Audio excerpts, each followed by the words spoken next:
All right, everybody, thank you. Go ahead. Perfect. I'll just speak up. Come on.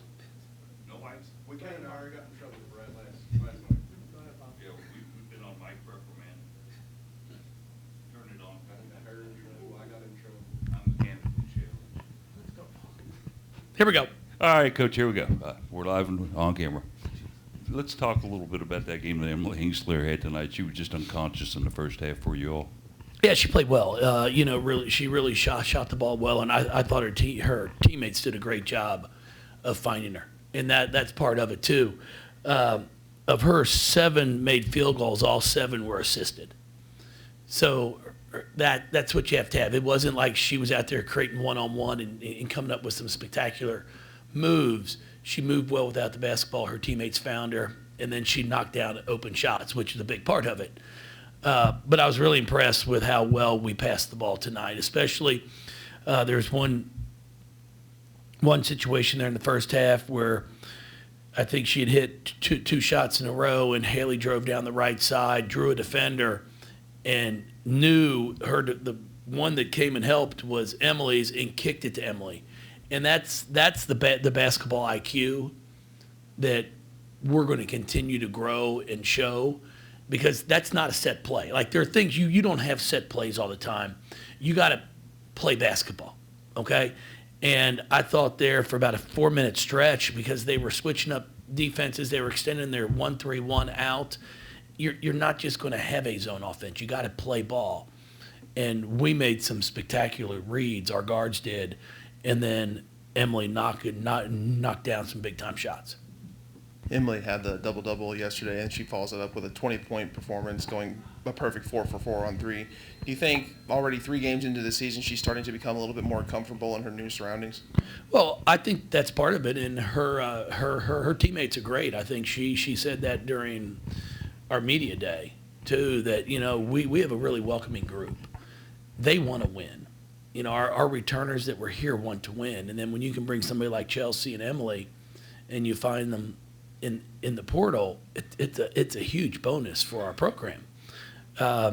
So they were really excited to add both of them.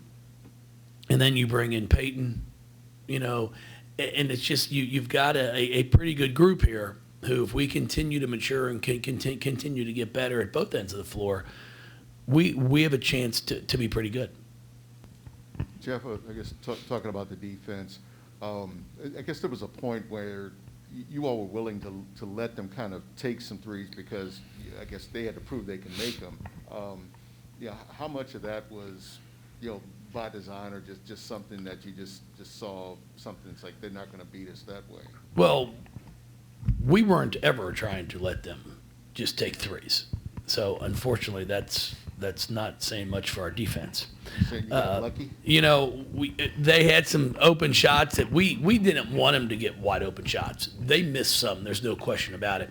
But we did know we were trying to not give them any back doors, which they got 1 or 2 on us, and trying to make them make the extra pass to where at least we could get a contest on a 3. I thought probably of their 16 attempted, I'd say at least 12 of them we actually did get a contest on. And I'm not saying that we're going to block a shot, but at least you see me coming at you. But we did do a nice job of making sure that they didn't score in the paint on backdoor cuts. And I thought, they did miss a few that were good, clean looks, as we did. But overall, I was pleased with how we defended. And then, Kevin does a really nice job, and without the size that he's had in the past, without Chelsea Perry and some kids, he was sending just about everybody back after a shot was taken. So they only came up with 4 offensive boards. The other impressive stat was we only had 57 possessions in this game. His goal was to keep it under 60. I don't know how many shot clock violations they had, but there 4 or 5, I was going to say. And now you think about it. I mean, that's if it's 4, that's 2 minutes of a game that's wiped out. And we didn't get a ton in transition. Actually, we only had 6 transition points, because when shots were taken, they're sending everyone back, and then they were trying to make us run some offense. So, I liked his game plan. I thought it was really good, and for us to only turn the ball over 11 times was a key part of the night too. Were you a little surprised that others didn't offensively didn't jump in like the night before? Well, no. I mean, the reason I say that is, Emily goes 7 for 9. You get 57% possessions in a game. That's 9 of your 57 she's taken. Kiana shot the ball well, goes 4 of 7. So there weren't as many opportunities to shoot. Now, we still have to do a better job and shoot a higher percentage around the basket. There's no question about that. When we're 1 or 2 feet from the bucket, we've got to convert those. But there just weren't a lot of shots to be had. I mean, we only took 52 shots on the game. I'm not sure how many we took in last night's game. You know, Nick? You're supposed to be a stat guy. Man. But I'm thinking it was high 60s is what I'm thinking. Check that out real quick. I mean, that's part of it. Like, even for Martin, they only got 40 total shots up. You're going to struggle to score a bunch, one person, when you're only getting 40 up, or you might get one, but to get 2 in double figures with only 57 possessions is actually a pretty good night. So we shot 70 times in last night's game, so that's 18 more, and then on top of it, we turned it over 20 times in last night's game. I mean, the number of possessions, because Bellarmine was running too. So I got to give them credit, and that's where I talk to our kids sometimes. Stats can be skewed if you don't really dive into it and go, okay, look at the number of shots they took. So that's where I want some of them to understand. It's like, don't look at this game and be like, man, I didn't get enough shots where there weren't a lot to be had. With the home streak temporarily ended here a little bit, you get to the road, go out and take some very challenging opponents out on the West Coast. Just kind of talk about what's ahead. Yeah, excited for our trip. We'll leave here tomorrow afternoon. We'll practice tomorrow morning. Just go through some things. It won't be a very tough practice by no means. We want to rest some legs before we get on that flight. It's going to be, we'll go from here to Midway. I like to say we're flying private, and then we pick up a few people along the way. We'll stop at Midway, pick up a few, and then we'll go all the way out to Seattle. There's a beautiful thing called Southwest on the side of it. But it's simple. I mean, it's one of those, when you can make that quick of a trip, there's common sense involved when it comes to flying out there. And then Washington, we're going to have a huge crowd. Haley's going to probably fill that whole place with family and friends. So it's going to be exciting. We'll get out there tomorrow, so we'll get a day tomorrow night. Then we'll have Friday to practice, kind of adjust to the time zone, a 2:00 game, which is actually nice instead of being a night game where then all of a sudden it's a 11 p.m. game tip for us. And then we'll fly on Sunday down to Santa Barbara, bus up to Cal Poly, play there on Tuesday, which is where Kiana Smith's dad is the men's coach.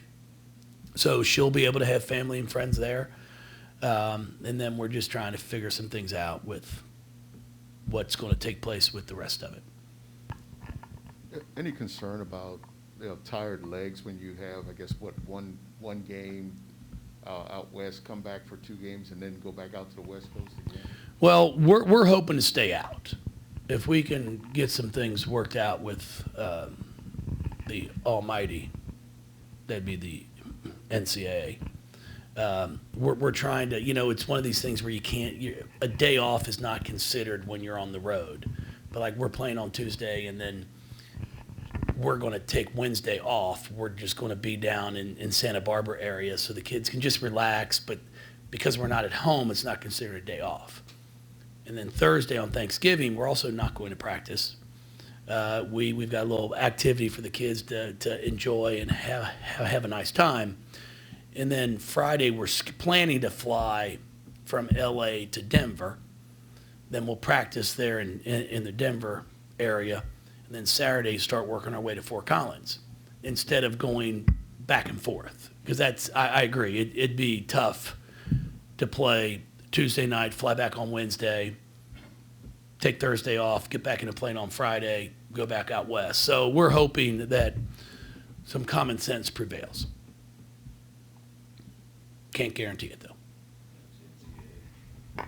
So do you kind of worry with your team's fatigue by the time you make it to Fort Collins with the jet lag and the time change and the 3 games in 8 days and the going up 3 states? And They're 18 to 23-year-olds. I hope we don't have to be worried about that. I mean, now, if it was me and I had to get out there and play, then we might have to be concerned about it. And we've been fortunate these last 2 games. We played pretty well, and I think Haley played 21 minutes last night, played 25 tonight. Kiana played 20, Emily 21. We had nobody that, had to play significant minutes. So we'll get some treatment in, take care of things tonight, tomorrow, just do a walkthrough tomorrow just to talk about personnel at Washington, and then get out there. We're going to have to be smart, keep our feet off, stay off our feet and get some rest. But no, it's golly, if I had the opportunity back when I was in college to fly halfway across the United States and see different parts of the country and play ball, what an awesome experience. So I'm not worried about it, and we got some tough kids that would never be used as an excuse. Thank you, everybody. Appreciate y'all.